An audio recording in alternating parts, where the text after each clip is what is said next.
Hello friends, നിങ്ങളെല്ലാവരും chicken കറി വെക്കൂലേ? ഏ ഞാനും വെക്കും. വലിയ കുഴപ്പമില്ലാത്ത രീതിയിൽ ഞാനും ചിക്കൻ കറിയൊക്കെ ഉണ്ടാക്കും.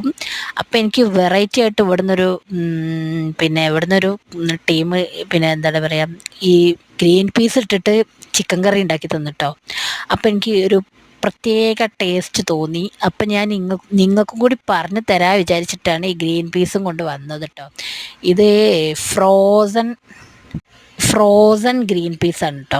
അപ്പോൾ ഇത് കുതിർത്ത് വെക്കേണ്ട ആവശ്യമൊന്നുമില്ല. അത് ഓൾറെഡി കുതിർത്ത സാധനമാണ്. അപ്പോൾ ഞാനത് നന്നായിട്ട് കഴുകി ഒരു പാത്രത്തിലാക്കിയിട്ടുണ്ട്. പിന്നെ നമ്മൾ സാധാ ചിക്കൻ കറിയൊക്കെ എടുക്കുന്ന മാതിരി വലിയ ഉള്ളി അരിഞ്ഞതും തക്കാളി, പച്ചമുളക്, ഇഞ്ചി, വെളുത്തുള്ളി അങ്ങനെയുള്ള സാധനങ്ങളൊക്കെയാണ് വേണ്ട കേട്ടോ.